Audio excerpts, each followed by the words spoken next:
José es un hombre.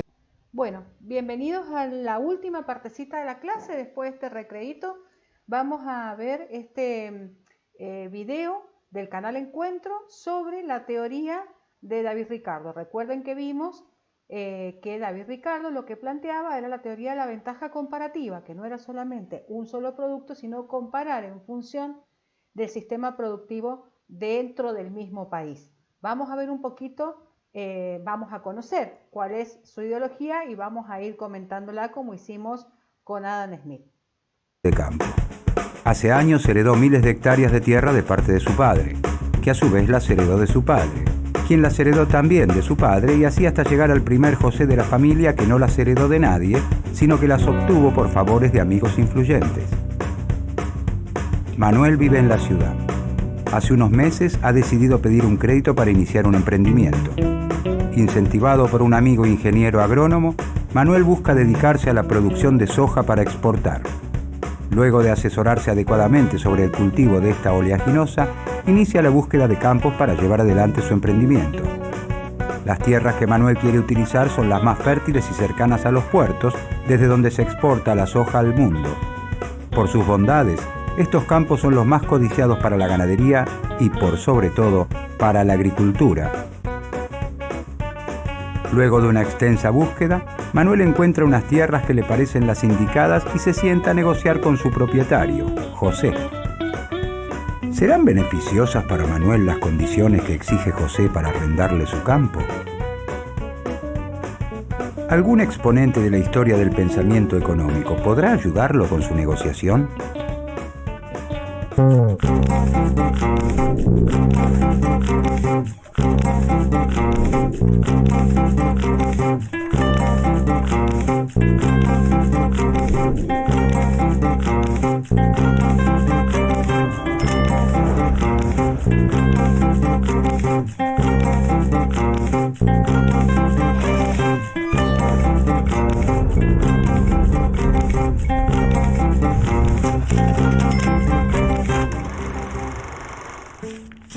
La revolución que trae la consolidación del capitalismo industrial tiene un testigo clave y muy lúcido: David Ricardo. Nace en Londres en 1700. Vamos a hacer una aclaración. David Ricardo estaba totalmente a favor de las ideas capitalistas que había introducido Adam Smith. Recordemos cuáles eran. Esta mano invisible que manejaba la economía, la oferta, la demanda, el intercambio, la propiedad privada y la poca intervención del Estado. 1772. A los 14 años se inicia como agente de bolsa, la misma actividad que realiza su padre. Gracias a esta incursión, logra acumular una fortuna considerable. Si bien procede de una familia culta, no es un académico, sino un hombre de negocios. Después de leer La riqueza de las naciones de Adam Smith, se convierte en un apasionado autodidacta de la teoría económica de la época, traducida en su obra cumbre, Los principios de economía, política y tributación, de 1817. David Ricardo es testigo del desarrollo de la fábrica y de la producción maquinizada. Las fuerzas de la revolución industrial se han desatado de forma incontenible. El capitalismo se consolida definitivamente y se impone sobre los vestigios del régimen feudal.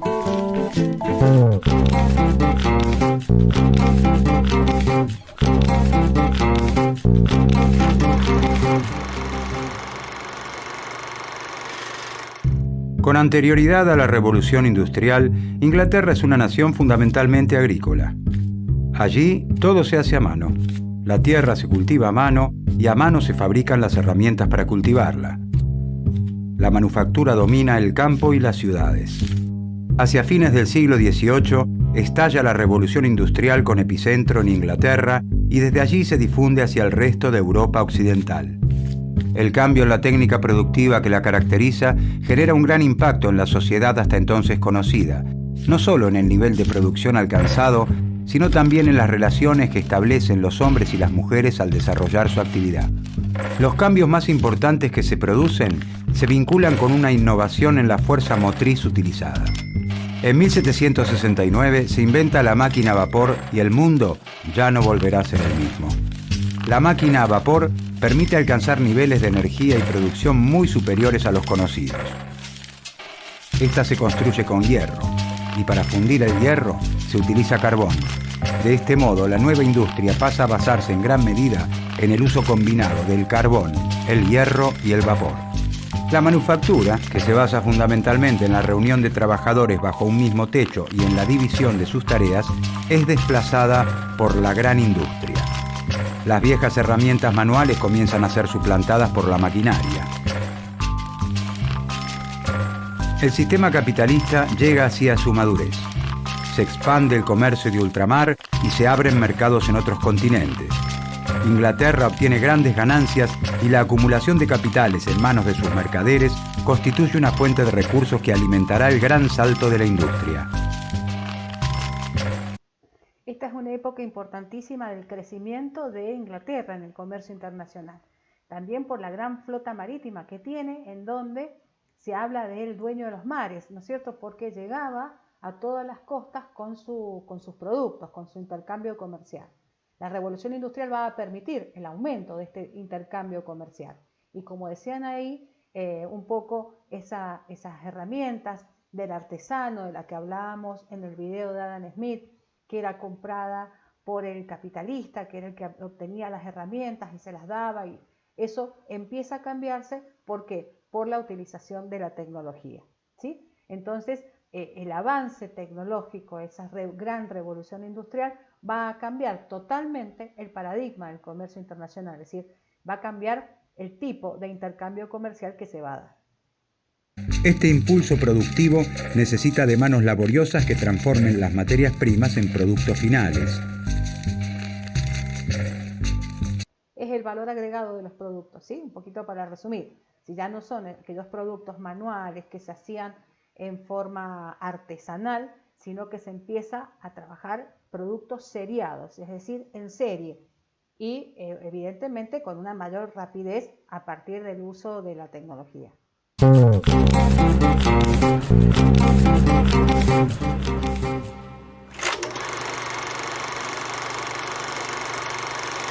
La sociedad estaba compuesta por el campesino, el capitalista y el terrateniente. El campesino trabaja la tierra, el capitalista fabrica telas y el terrateniente vive de la producción de sus campos. Entre 1760 y 1840, el Estado inglés dicta las actas de cercamiento, que hacen obligatorio el cercamiento de las tierras. El campesino, que vive por entonces en terrenos comunales en los que goza de derechos de pastura y recolección de leña y caza, debe abandonarlos. La misma suerte corren otros pequeños productores que no disponen de los recursos necesarios para cumplir con la ley. Todos ellos son expulsados a las ciudades. El terrateniente implementa las nuevas técnicas de cultivo que generan el aumento de la producción agrícola. Esto le permite prescindir de una gran cantidad de trabajadores en sus campos y abaratar sus costos. Las nuevas técnicas de cultivo justamente es con la utilización de maquinaria, por eso se deja de lado la mano de obra del hombre, que se reemplaza por la tecnología de la época, obviamente. Además, con el gran crecimiento en la producción y exportación de textiles de lana, el terrateniente comienza a reemplazar parte de los cultivos por ganadería, actividad que también requiere una menor cantidad de trabajadores. La gran expulsión de campesinos y artesanos empobrecidos de las aldeas da nacimiento a una masa de hombres y mujeres que no dispone de tierras ni de maquinaria. Solo cuentan con su capacidad de trabajo y necesitan venderla para su subsistencia y la de sus familias. De esta manera se incrementa la disponibilidad de mano de obra para la industria y los servicios. El capitalista se ve favorecido por la gran masa de hombres y mujeres que ofrecen su fuerza de trabajo para subsistir y por la expansión de los mercados. El campesino pasa a trabajar en la fábrica del capitalista. Como el salario que recibe por su fuerza de trabajo no alcanza para la subsistencia de su familia, la mujer y los hijos del campesino también se emplean en la fábrica. El aumento de la producción, ya que se incorporan mano de obra y de nuevas maquinarias, le permite al capitalista expandir sus mercados y acumular capitales. Fíjense cómo va cambiando el concepto de capitalismo que habíamos visto en el video de Adam Smith.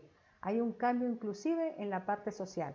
No es solamente el cambio económico, sino también en este avance, en esta madurez del capitalismo, como dice el video, hay además un cambio en el aspecto social. Si ya no solamente trabaja una persona, trabaja toda la familia, y habla también de una expansión al intercambio comercial, al comercio internacional, que como les había dicho en algún momento, es el punto de conexión de esta dependencia que va a empezar a existir cada vez mayor entre los distintos países.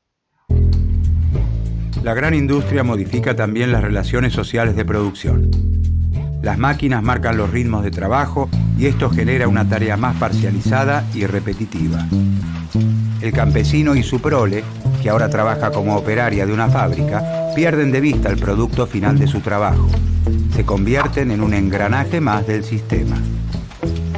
El capitalismo comienza a mostrar su lado más oscuro.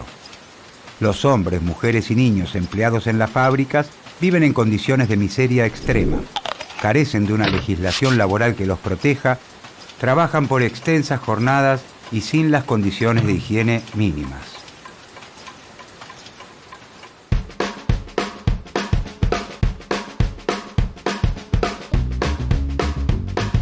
Manuel busca arrendar un campo para iniciar el cultivo de soja.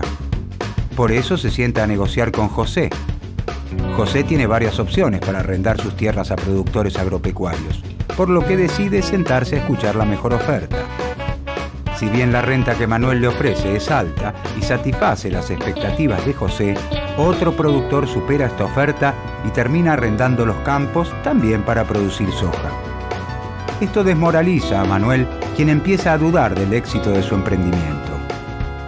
¿Manuel debe insistir con la producción agropecuaria o le conviene buscar otra actividad? Las teorías de David Ricardo podrán ayudar a Manuel.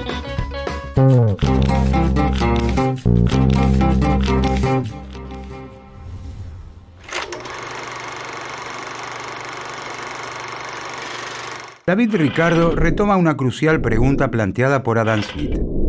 ¿Por qué los precios son lo que son? Para responder a este interrogante, Ricardo reconoce dos fuentes del valor de los bienes. Por un lado, el trabajo necesario para su producción y por el otro, la escasez o la relación entre la oferta y la demanda. Recuerden que en el video de Adam Smith, él establecía el valor de uso y el valor de cambio, ¿sí?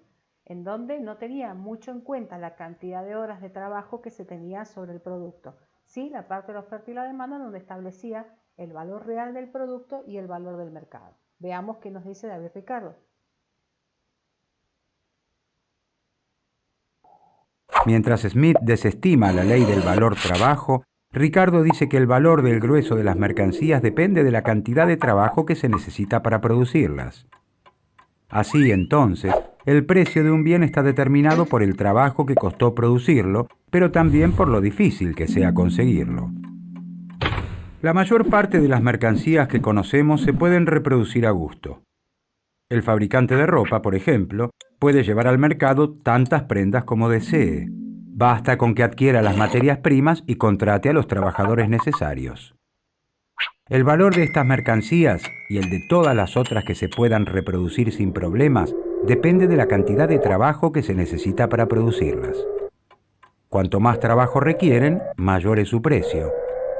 En estas mercancías, las fuerzas del mercado pueden hacer subir o bajar el precio de su valor natural determinado por el trabajo incorporado, aunque solo temporalmente. El precio está regido por el trabajo incorporado. Pero existen otras mercancías que tienen características diferentes. No pueden reproducirse fácilmente o no pueden reproducirse en absoluto. Ahí está la diferencia entre lo que son los productos seriados y los productos no seriados. Los productos seriados son aquellos que se fabrican en serie y los no seriados son productos únicos. Si una partida especial de vinos Merlot, cosecha 1983 de la región de Burdeos en Francia, es de 3 botellas y son 9 los amantes del buen vino que quieren comprarlas, los demandantes competirán por quedarse con la preciada bebida y harán subir el precio hasta valores que pueden no tener ninguna relación con el trabajo que requiere su elaboración. En este tipo de bienes, el valor se determina por la escasez. Su valor es totalmente independiente de la cantidad de trabajo necesario para producirlos. Pero estos son solo una pequeña parte del conjunto de bienes que se intercambian diariamente en el mercado. El grueso de los productos, puede ser multiplicado mediante el trabajo casi sin ningún límite, por lo que su valor, dice Ricardo, se rige por el trabajo incorporado y luego se divide entre los ingresos de las tres clases sociales: el salario de los trabajadores, la ganancia de los capitalistas y la renta de los propietarios de la tierra.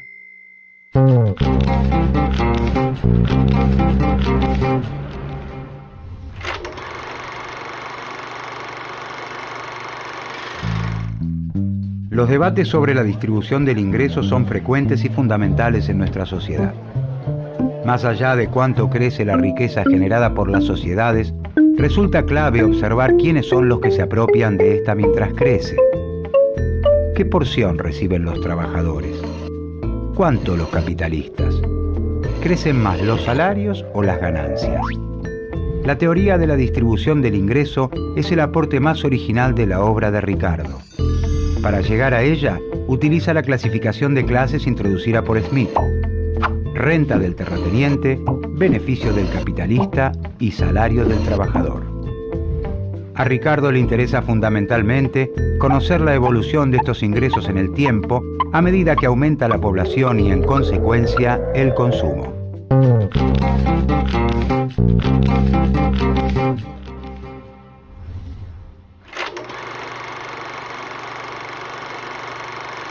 Ricardo asegura que los terratenientes ganan cada vez más.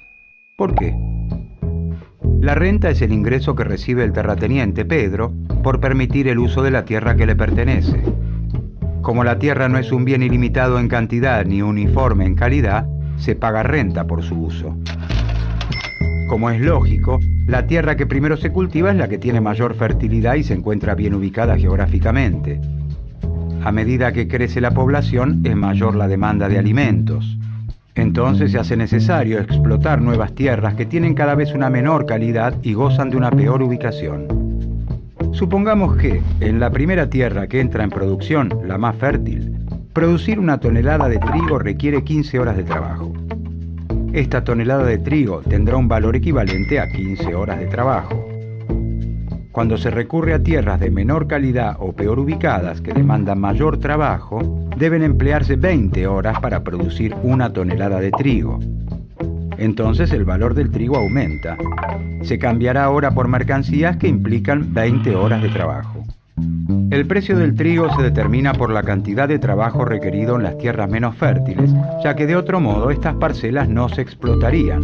Sin embargo, esto afecta también al trigo producido en las mejores tierras, que aún requieren 15 horas de trabajo.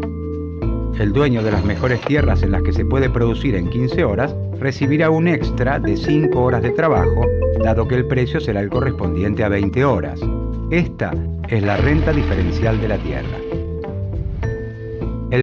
Un poco lo que hacemos referencia acá es lo que después vimos en otro de los pensadores, que es la teoría de los costos de producción.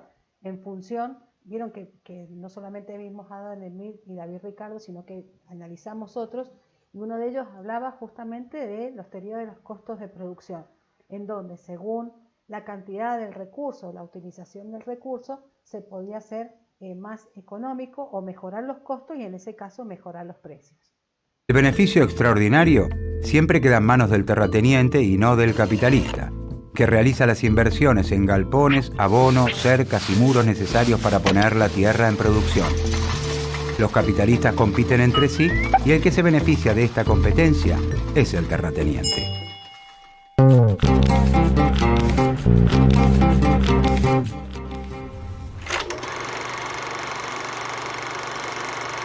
Ricardo considera que el salario de los trabajadores tiende a ubicarse en un nivel que alcanza solo para cubrir las necesidades de subsistencia del obrero, ni más ni menos. Este mínimo de subsistencia depende del precio de los alimentos, de los otros productos necesarios para vivir y de las comodidades para el sostén del trabajador y su familia. Es decir, depende de la idiosincrasia de un país y de su grado de desarrollo, por lo que es más elevado en Inglaterra que en India o México. Según Ricardo, los salarios pueden elevarse transitoriamente por encima de este mínimo, pero esta situación no puede prolongarse. La mejora del nivel de vida de los obreros originaría nuevos nacimientos, lo que aumentaría la competencia entre los trabajadores reduciendo el salario. En este momento histórico, Carlos, que es obrero, debe gastar la mayor parte de su salario en alimentos. Por lo tanto, el precio del trigo es un determinante central del salario. Cuando crece la población y por lo tanto la necesidad de alimentos, es preciso explotar tierras cada vez menos fértiles. Para que esto ocurra, debe crecer el precio del trigo y en consecuencia los salarios. De otra manera, los trabajadores no lograrían subsistir y los capitalistas no encontrarían quienes trabajasen en sus fábricas. ¿Pero es este salario realmente mayor? ¿Puede el operario comprarse ropa nueva o cenar con vino?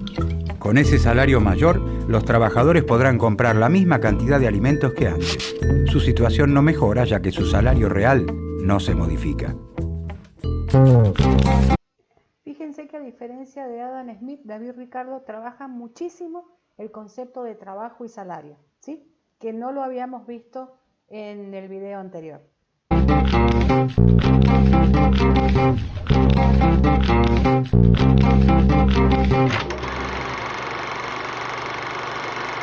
Ricardo afirma que el terrateniente se reserva los beneficios del progreso. A medida que el precio de los bienes agrícolas se incrementa, los salarios de los trabajadores aumentan para permitirles subsistir junto a sus familias. Estos salarios deben alcanzar para comprar el cereal a un precio mayor.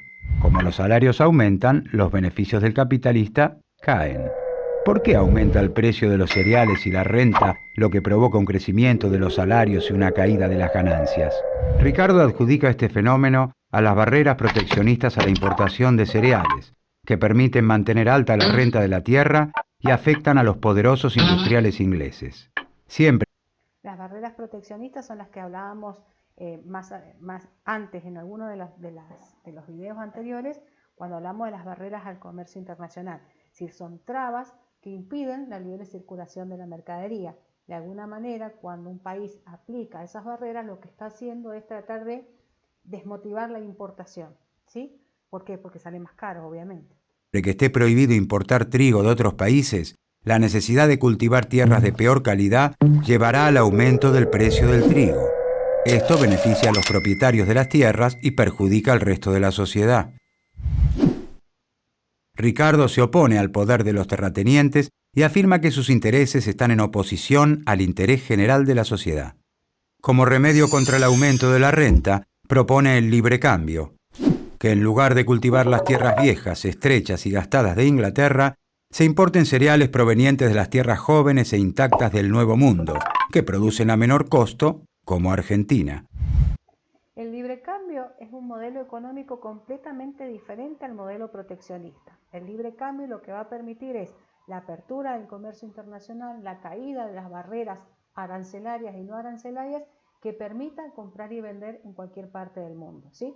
Son dos etapas importantísimas que hubo en la historia económica mundial, en la estructura económica mundial. Salimos de todo lo que era el mercantilismo, entramos en el capitalismo. Dentro de este capitalismo hubo una época de proteccionismo. Ese proteccionismo se deja de lado y da paso al libre cambio, que es justamente esta posibilidad de facilitar el comercio internacional, que después va de nuevo a cerrarse y con el nacimiento del bilateralismo. ¿Qué significa?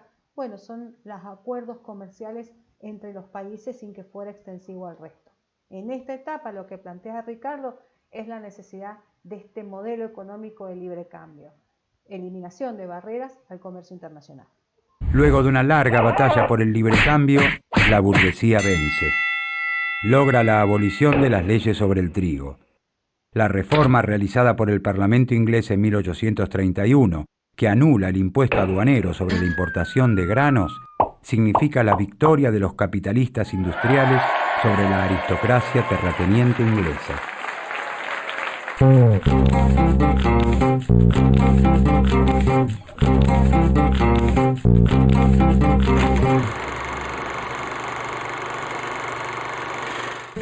Prestemos atención porque esta es la base de la teoría de la ventaja comparativa que analizamos anteriormente.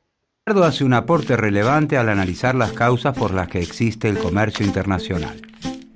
¿Por qué los países les compran y venden a otros en lugar de producir ellos mismos todos los bienes que necesitan sus habitantes?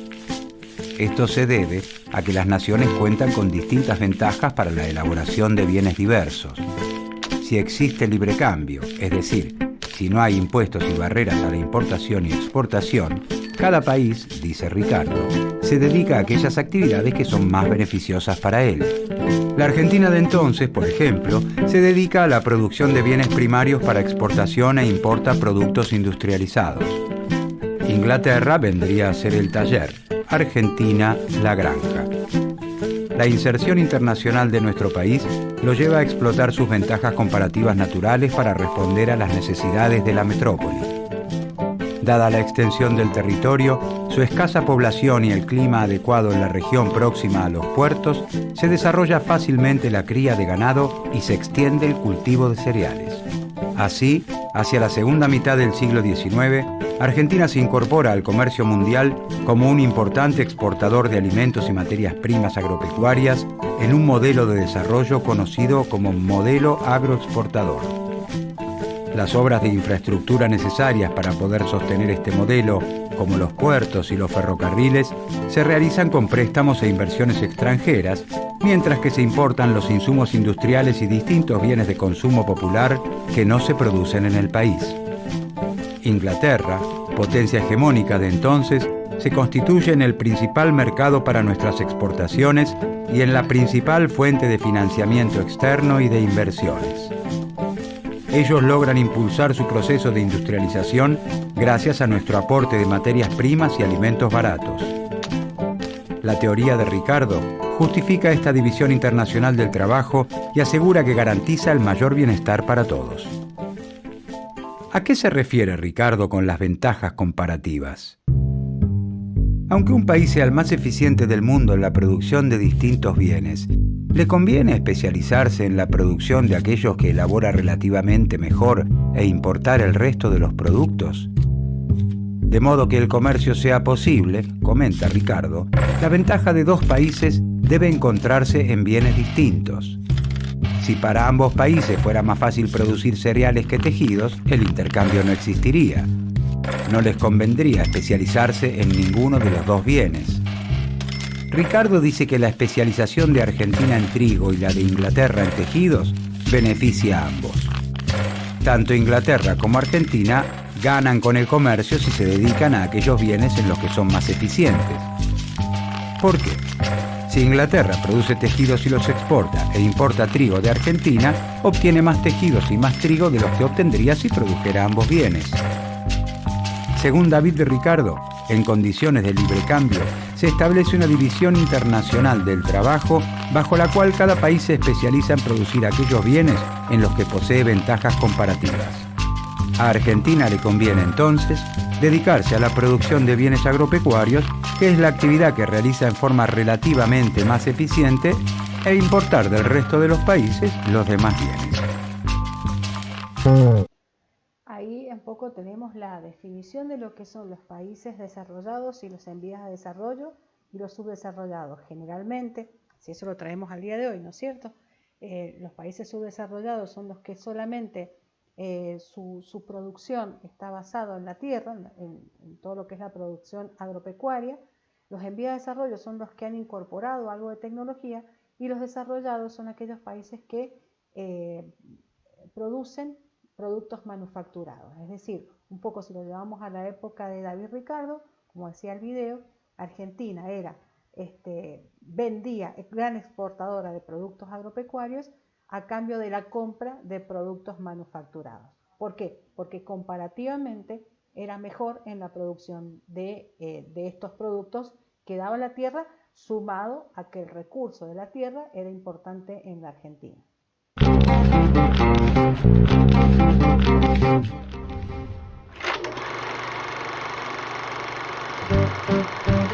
David Ricardo siguió siendo hasta 1870 el mayor inspirador, después de Smith, de la economía política.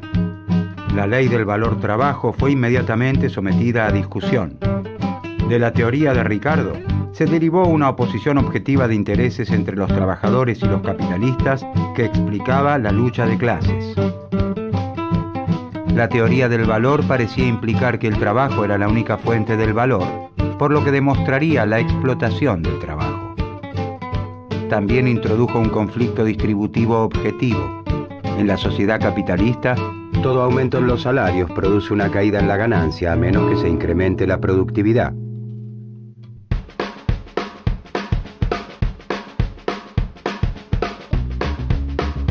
Manuel decide continuar con su emprendimiento sojero.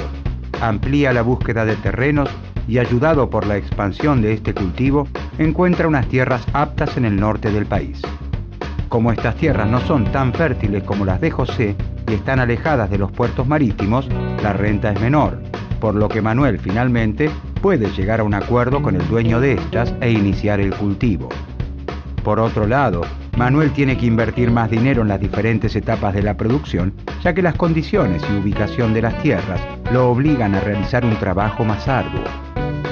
Sin embargo, ahora Manuel es consciente de que, gracias a las ventajas comparativas de Argentina en la producción agropecuaria, su emprendimiento tendrá éxito. Como el precio internacional de la soja se calcula según tierras menos productivas que las de Manuel, él sabe que una buena producción le asegura ganancia. A su vez, las condiciones internacionales del comercio de soja y la demanda de los países emergentes amplían aún más las posibilidades de progreso de Manuel. Mientras tanto, desde su campo, José el terrateniente hace cuentas en silencio y disfruta de los beneficios extraordinarios que sus tierras heredadas le proporcionan en un país donde la actividad agropecuaria marca el ritmo de la economía.